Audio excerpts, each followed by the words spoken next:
자, 오늘 이 새벽에 하나님께서 우리에게 주시는 하나님 말씀은 사도행전 20장 1절에서 12절까지 말씀입니다. 하나님의 말씀 사도행전 20장 1절에서 12절, 저와 여러분이 한 절씩 나눠서 교독합니다. 소요가 그침에 바울은 제자들을 불러 고난 후에 작별하고 떠나 마게도냐로 가니라. 그 지방으로 다녀가며 여러 말로 제자들에게 권하고 헬라에 이르러 거기 석 달 동안 있다가 배 타고 수리아로 가고자 할 그때에 유대인들이 자기를 헤아리고 공모함으로 마게도냐를 거쳐 돌아가기로 작정하니, 아시아까지 함께 가는 자는 베레아 사람 브로의 아들 소바로와 데살로니가 사람 아리스라코와 세군도와 데비 사람 가요와 디모데와 아시아 사람 후기고와 드로기라. 그들은 먼저 가서 드로아에서 우리를 기다리더라. 우리가 무교절 후에 빌립보에서 헤롯거나 닷세만의 드로아에 있는 그들에게 가서 이래를 먹으리라. 그 주간의 첫날에 우리가 떡을 때리하여 모였더니 바울이 이튿날 떠나고자 하여 그들에게 강론할세 말을 밤중까지 계속하며, 우리가 너희 바닥에 등불을 많이 켰는데 유두고라는 청년이 창에 걸터 앉아 있다가 깊이 졸더니 바울이 강론하기를 더 오래 하며 졸음을 이기지 못하여 3층에서 떨어지거늘 이렇게 보니 죽었는지라. 바울이 내려가서 그 위에 엎드려 그 몸을 안고 말하되 떠들지 말라, 생명이 그에게 있다 하고 올라가 떡을 떼어 먹고 오랫동안 곧 날이 새기까지 이야기하고 떠나니라. 사람들이 살아난 청년을 데리고 가서 적지 않게 위로를 받았더라. 아멘. 좋은 아침입니다. 오늘 본문은 햇수로 3년간 에베소 사역을 마친 바울의 나머지 3차 전도여행을 소개하고 있습니다. 에베소를 떠난 바울은 그의 2차 전도여행 때 세웠던 마게도냐 지역과 헬라 지역의 교회들을 방문합니다. 이렇게 방문을 한 데는 이유가 있었습니다.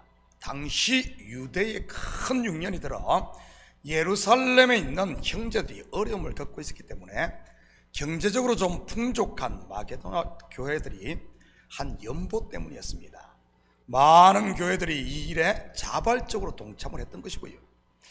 약 3개월간 마게도냐 교회들을 돌아본 바울은 예루살렘으로 돌아가는 길에 드로아에 들러 일주일을 머무르게 됩니다. 2차 전도여행 때 자세히 다루지는 제가 않았지만 바울은 이 드로아에 전도하기를 굉장히 원했습니다. 그런데 드로아에서 마게도냐 사람의 환상을 2차 선교할 때 본 후로는 바로 유럽으로 건너갔던 것이지. 오늘 본문은 드로아에서의 마지막 날 집회에 대해 자세히 소개하고 있습니다. 같이 살펴보면서 이 사건 속에 담긴 복음을 만나보도록 하지요. 7절입니다. 그 주간의 첫날에 우리가 떡을 때리하여 모였더니 바울이 이튿날 떠나고자 하여 그들에게 강론할세 말을 밤중까지 계속하며. 그 주간의 첫날이면 언제겠습니까? 안식 후 첫날, 지금으로 말하면 주일입니다. 그리고 떡을 때려 모였다는 말은 단순히 식사로 모였다는 말이 아니라 예배, 즉 특별 말씀 집회로 모였다는 말이지. 그것도 집회 마지막 날 말이고요. 이때쯤 바울의 명성은 유럽뿐만 아니라 소아시아에 널리 알려져 있었습니다. 당연히 많은 사람들이 모였지 않겠습니까? 그리고 분명 은혜가 넘쳤던 것 같습니다. 그러니 강론이 밤중까지 계속되었던 것이고요. 8절입니다. 우리가 모인 윗다락에 등불을 많이 켰는데, 여러분, 등불을 많이 켰다는 의미가 무엇이겠습니까? 그 모인 다락방이 컸다는 말 아니겠어요? 작으면 뭐 등불 많이 켤 이유가 없었을 테니까요. 그리고 이 크다는 의미는 당연히 그곳에 많은 사람이 모였다는 의미이기도 하고요. 9절입니다. 유두고라는 청년이 창에 걸터 앉아 있다가 깊이 졸더니 바울이 강론하기를 더 오래 하며 졸음을 이기지 못하여 3층에서 떨어지거늘 이렇게 보니 죽었는지라. 당시에는 그 사람의 이름만 봐도 그 사람의 신분이 무엇인지 대충 알 수 있는 시대였습니다. 옛날 우리나라도 비슷했지 않습니까? 제가 살던 시골 동네에 꺽쇠라는 이름을 가진 사람이 있었습니다. 꺽쇠, 어떤 신분의 사람일 것 같습니까? 이름 그대로 매 집에서 마당이나 쓸고 힘든 일만 도맡아 했던, 종은 아닌데 종처럼 살았던 사람입니다. 힘은 얼마나 센지 그런데 이 정신적으로 좀 나사가 좀 풀린 사람이에요. 결혼한 형하고 같이 살았는데 평생 결혼도 하지 못하고 총각으로 살며 그 집에 종처럼 살았습니다. 그때 저는 좀 이해가 되지 않았어요. 친동생인데 왜 저렇게 부려먹나, 그런 마음을 가졌던 적이 있습니다. 부잣집 도련님의 이름을 꺽쇠나 돌쇠, 마당쇠로 짓는 경우는 없을 것입니다. 당시 유두고, 헬라어로는 유티크스인데 이 이름 또한 천한 신분의 사람이나 종 또는 노예에게 붙이는 이름이었습니다. 당시 종들은 말 그대로 주인의 소유에 불과했고요, 인간 취급을 받지 못했다는 말입니다. 예수님의 비유에도 나오듯 종은 하루 종일 들에 나가 일을 했습니다. 그리고 해가 져서 집에 돌아왔어도 쉬지 못하고 주인을 위해 밥을 준비해야 했고요, 주인이 식사를 할 동안 먹을 수 있었을까요? 아닙니다. 주인이 먹는 동안에도 이것저것 시중을 들어야 했지요. 그리고 주인이 밥을 다 먹고 밥상을 물리면 그때서야 식사를 할 수 있었고요. 얼마나 힘들었겠습니까? 그런데 이 유두고라는 청년은 이미 복음을 접한 사람 같습니다. 늦은 시간임에도 바울의 집회에 참석을 한 것을 보면 말이지, 어쩌면 그는 하루 종일 이 시간만을 기다렸는지도 모르겠습니다. 온종일 일하고 주인이 식사를 마치고 잠자리에 들어서야 자기의 시간을 내 아마 집회에 올 수 있었겠지. 허겁지겁 오느라 샤워나 제대로 했겠습니까? 옷이나 제대로 갈아입을 수 있었겠어요? 왜 유두고가 창에 걸터 앉았겠습니까? 여러분, 자리가 없어서 그런 것 아니겠어요? 다들 먼저와 좋은 자리는 다 차지하고 있으니, 공간이 없으니 그랬을 겁니다. 깊이 졸더니 창틀에 걸터 앉았으니 얼마나 졸음이 오겠어요? 당시 집들은 지금처럼 창문이 많은 것이 아닙니다.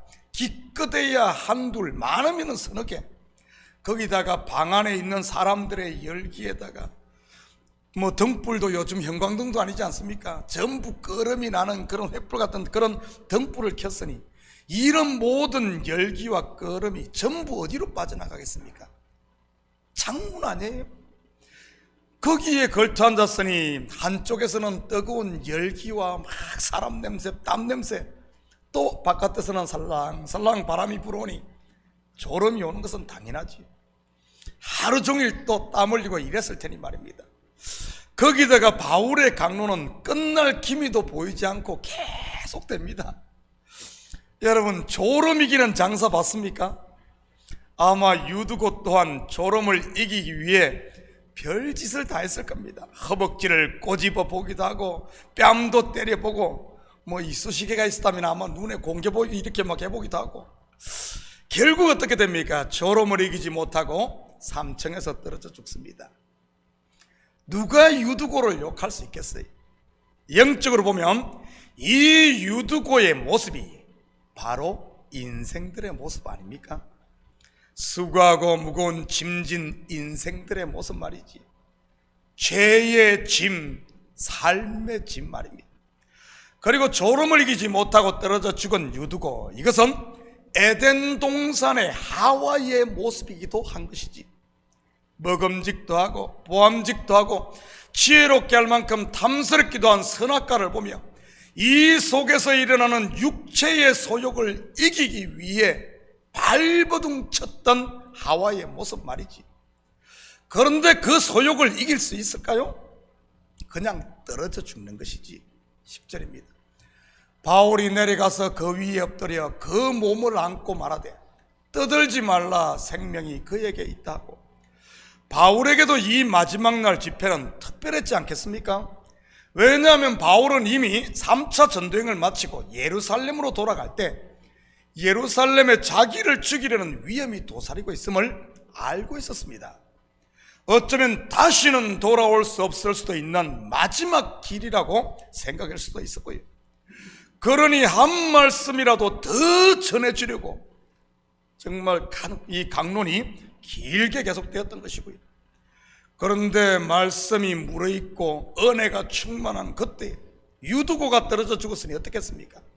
한순간 그 집회에 찬물을 쫙 끼얹은 것 같지 않겠어요? 그때 바울은 말씀 강론을 멈추고 죽은 유두고에게 내려갑니다. 영적으로 보면 죄에 빠져 죽어있는 저와 여러분을 위해 예수님께서 이 땅 가운데 친히 내려온 모습이기도 한 것이고요. 그리고 자기의 몸을 그 죽은 시체 위에 엎드립니다. 생명이 사망을 덮은 모습이지. 생명이 사망을 삼켰다고도 할 수 있는 것이고요. 그리고 그를 품에 안습니다. 그러자 죽었던 유두고의 생명이 돌아오지. In Christ, 그리스도 안에 있는, 그리스도의 품에 있는 새 생명을 얻은 저와 여러분의 모습인 것입니다. 떠들지 말라, 무슨 말입니까? 사람들은 죽은 유두고를 보며 웅성웅성 떠들었다는 말입니다. 여러분 어떻게 떠들었을 것 같아요? 천한 종놈이 거룩한 집회를 망쳤어. 역시 종놈은 종놈이야. 이러는 사람들도 있었을 것이고, 유두고의 죽음을 바울 탓으로 돌리는 사람도 분명히 있었을 것입니다. 무슨 설교를 저렇게 길게 해? 그러니 유두고가 졸다가 떨어져 죽었지.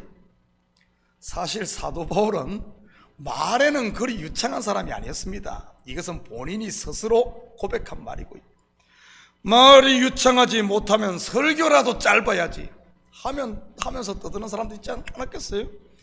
교회도 꼭 문제만 일어나면 누가 방구만 끼도 목사님 탓이라고 이러지 않습니까? 뭐 그때나 지금이나 뭐가 다르겠어요?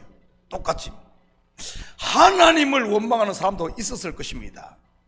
또 어떤 사람은 막 떠들고 다니면서 막 마귀 역사 났다고 막 이러는 사람들도 있었을 것이고요. 여러분 우리도 쉽게 떠들고 다니지는 않습니까? 조금만 일만 있어도 온 동네방네 떠들고 다니는 건 말이지. 그러면 이 말이란 게 어떻습니까? 있지도 않는 이야기가 보태져서 눈덩이처럼 불어나지 않습니까? 우리 속담에 이 발 없는 말이 천리를 간다는 말이 그냥 나왔겠어요? 사람들은 떠들기를 좋아한다는 말이지. 떠들지 말라. 저는 우리 식구들이 떠들지 말기를 축복합니다. 바울의 품에서 유두고가 살아나듯 그리스도 안에 있는 저와 여러분은 사망에서 생명으로, 죄인에서 의인으로 옮겨진 사람들일까요? 세상 사람이 뭐라고 해도 여러분 같이 떠들어서는 안 됩니다. 왜냐하면 우리는 살아난 하나님의 자녀들이니까. 괜히 유두고 죽었다고 원망하고 떠들었는데 유두고가 살아나면 얼마나 뻘쭘하겠어요. 본의 아니게 괜히 자기가 거짓말장이 되는 그런 꼴 아닙니까? 남이 떠든다고 같이 떠들다 보면 알고 보면 나중에 보면 자기만 바보 되는 겁니다. 11절입니다. 올라가 떡을 떼어 먹고 오랫동안 곧 날이 새기까지 이야기하고 떠나니라. 여러분 바울이 이처럼 날이 새기까지 드로아 성도들에게 전하고 싶었던 복음의 핵심 메시지가 무엇이겠습니까? 복음의 핵심 메시지가 뭐죠? 바로 예수 그리스도의 십자가와 부활 아니겠어요? 그리스도와 함께 죽은 자, 곧 예수 안에서 죽은 자는 죽어도 다시 사는 부활 말입니다. 지금 이러한 복음의 핵심 메시지가 어떻게 전달됩니까? 바로 유두고라는 종을 통해 전달됩니다. 말이 조래 다 전할 수 없어서 계속 날이 새기까지 하던 그 바울의 말, 그 메시지가 이 천한 종 죽었다가 살아남으로 복음의 핵심 메시지가 그냥 산 정인으로 드러나지.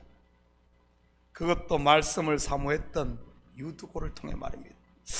원래 유두고 즉 유티크스라는 이름의 뜻은 행운아, 우리말로 하면 복등이라는 말입니다. 원래는 좋은 이름인 유두고 언제부터인가 종의 이름에 쓰이다가 복음을 통해 죽었다 살아남으로 이 유두고가 자기의 원래의 이름 행운아라는 정말 복음에 산 정인이 되었던 것이지. 이 이름은 알고 보면 저와 여러분의 이름인 것이고요.